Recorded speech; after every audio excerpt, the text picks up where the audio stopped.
Hello and welcome to Lesson 3 on compare and contrast text structures, comparing across categories. If you're listening to this and you're like, Miss Ullman, what is compare and contrast?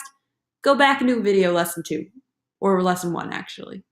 But if you got that down, you're ready for this lesson. So, as you remember, there's many different ways to organize a text.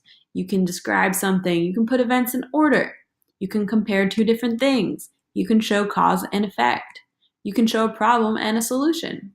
Obviously, the one we're doing today is to compare two different things, describing the similarities and the differences between two different things. So in real life, when would you use a compare and contrast text structure? If you're a sports writer comparing two different teams, like the Raiders and that other team in San Francisco that people don't like to talk about. If you're comparing two different candidates for president, like Hillary Clinton and that other guy. And if you're comparing two different tools, like the iPhone or the Samsung Galaxy, you want to be able to compare and contrast. So you've probably seen one of these before. It's called a Venn diagram, and it's what you use to take two different things, such as these two wrappers, and compare them by putting the differences on the outside and the similarity on the inside. But there's actually a more advanced way to do this. It's comparing by category. So in this case, you put the category on the side, you put what they have in common in the middle, and you put the differences on either side.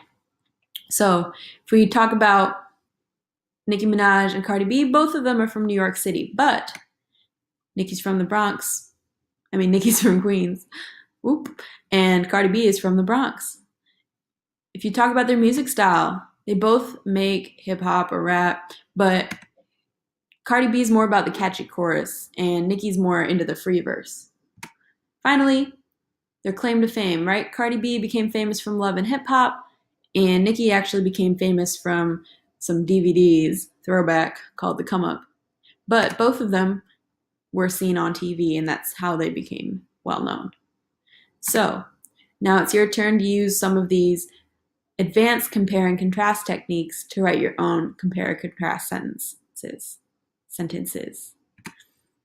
So first, you're going to write a sentence comparing these two artists, saying what they have in common. Now write a sentence contrasting the two artists. What is different between them?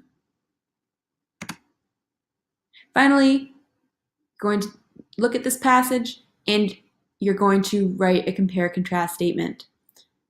I'll read it for you if you'd like. It is easy to confuse alligators and crocodiles. They both look a lot alike. However, they are very different creatures. First, the two animals live in two different types of habitats. Crocodiles like salt water, like the water found in oceans. They live in almost all parts of the world. Alligators, on the other hand, prefer the fresh water of lakes and swamps. Most live in the United States and China. The only place in the world where both types of reptiles are found is in the Everglades. This national park is a wetland containing both types of water. Second, the noses on these reptiles are quite different. Crocodiles have long, narrow, pointed snouts that make a V shape. They look like they are smiling and showing some of their teeth. Their jaws are extremely strong and they can capture tough snacks like turtles, cows, or, and this is true, even small elephants. Alligators have U-shaped snouts, and their teeth stay hidden until they are ready to take a bite of something tasty. They prefer to munch on smaller prey, including birds, fish, or deer. All right, that's our show for today. Thank you for watching, and good luck.